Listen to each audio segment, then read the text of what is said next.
गांजा, भांग, चरस, नाम सुनते ही दिमाग कहता है कि ये तो नशीले पदार्थ हैं। लेकिन आपको ये जानकर हैरानी होगी कि इन तीनों पदार्थों को बनाने वाला पौधा कितना चमत्कारी है। जी हाँ, आज के वीडियो में हम चर्चा करेंगे गांजे के पौधे के चमत्कारी गुणों के बारे में। आपने हमारा चैनल सब्सक्राइब कर लिया है, फेसबुक पेज को फॉलो कर लिया है तो आपका बहुत बहुत धन्यवाद। और यदि नहीं किया है, आप हमारा वीडियो पहली बार देख रहे हैं तो कृपया चैनल को सब्सक्राइब जरूर करें। देखते रहिए धर्म, विज्ञान और समाज।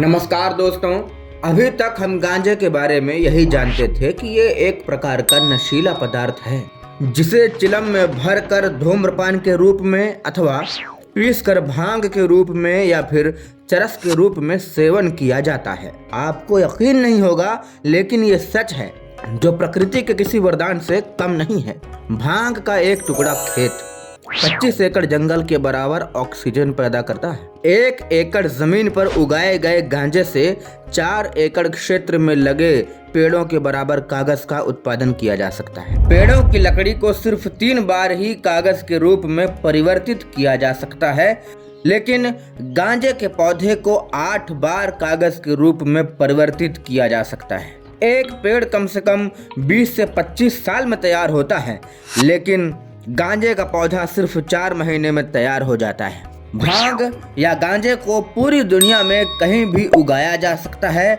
और इसके लिए बहुत कम पानी की आवश्यकता होती है। दुनिया की पहली जीन्स भांग से बनाई गई थी। यहाँ तक कि कैनवास शब्द भी भांग उत्पादों के लिए दिया गया नाम है। गांजे के पौधे से रस्सी, डोरी, बैग, जूते और टोपी इत्यादि भी बनाया जा सकता है। भांग के बीज में प्रोटीन बहुत अधिक मात्रा में होता है। जो 2 फैटी एसिड होते हैं वो प्रकृति में और किसी भी पौधे में नहीं पाए जाते। अगर कार की बॉडी गांजे के इस्तेमाल से बनी हो तो ये स्टील से 10 गुना ज्यादा मजबूत होती है। जैसे कि एलोपैथी में एथेनॉल बेस होता है, उसी प्रकार आयुर्वेदिक दवाओं के लिए गांजे को बेस बनाया गया था। गांजे के प्रयोग से कॉस्मेटिक्स अर्थात सौंदर्य प्रसाधन जैसे साबुन, क्रीम इत्यादि भी बनाई जा सकती है जो कि पूरी तरह से नेचुरल होती है। आप सोच रहे होंगे कि अगर गांजे की खेती से इतना फायदा है तो गांजे की खेती पर प्रतिबंध क्यों है? तो आइए जानते हैं इसका कारण।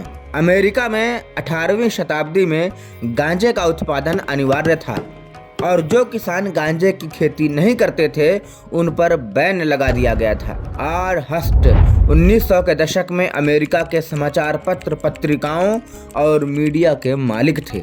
उनके पास जंगल थे, उनके लिए जंगल कागज उत्पादन का माध्यम था। उस समय अगर भारी मात्रा में कागज भांग से बनाए जाते तो फायदा किसानों को होता और उनका अरबों खरबों का घाटा। रॉकफेलर विश्व के सबसे धनी व्यक्ति थे। उनकी एक तेल कंपनी थी।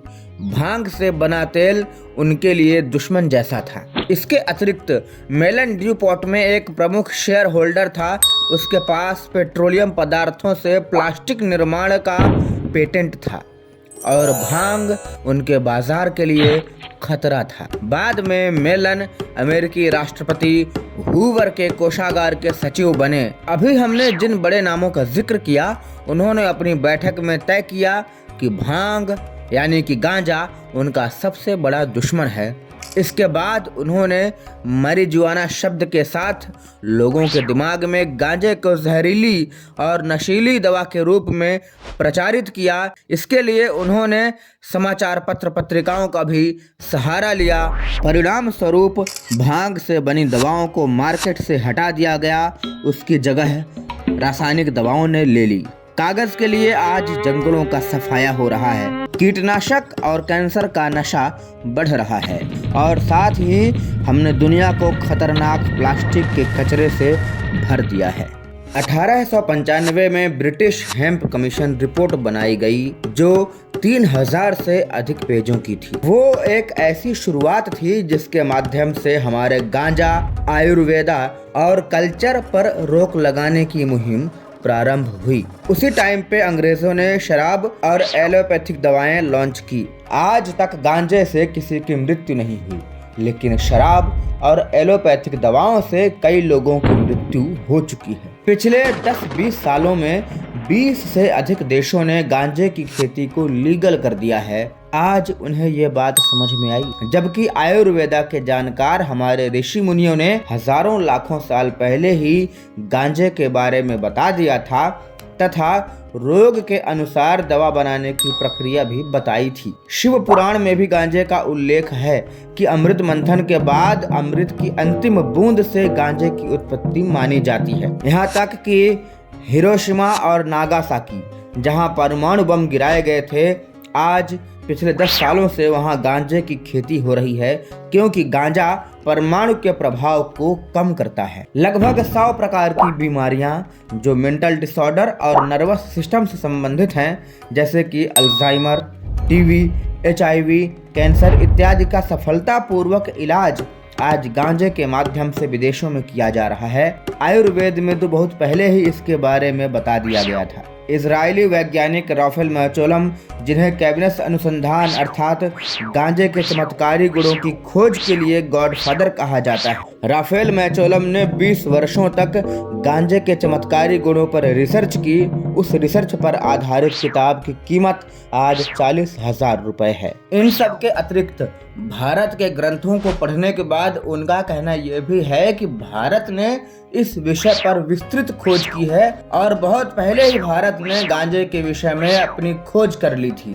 जनवरी 2019 में पोर्श कंपनी ने गांजे से बनी कार लॉन्च की थी। 1940 में फोर्ड कंपनी ने गांजे के उत्पादों से बनी कार लॉन्च की थी। आज पूरी दुनिया गांजे की खेती का महत्व समझकर उसे लीगल कर रही है। नशे पर भले ही रोक लगाई जाए, लेकिन दवा उत्पादों, कपड़ा, कागज, प्लास्टिक, बायोडीजल इत्यादि के लिए गांजा सर्वोत्तम और अच्छा मुनाफा देने वाली खेती है। भारत में भी कुछ क्षेत्रों में चोरी छुपे तो कहीं लीगली तौर पर गांजे की खेती हो रही है।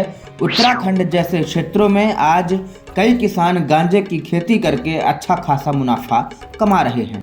यदि वीडियो अच्छा लगा हो तो परिवार के साथ, दोस्तों के साथ शेयर जरूर करें, और यदि YouTube चैनल को या Facebook पेज को सब्सक्राइब या फॉलो नहीं किया है तो कृपया ज़रूर करें, ताकि आपको आने वाली वीडियो की अपडेट मिलती रहे। धन्यवाद। मिलेंगे अगले वीडियो में, तब तक के लिए नमस्कार।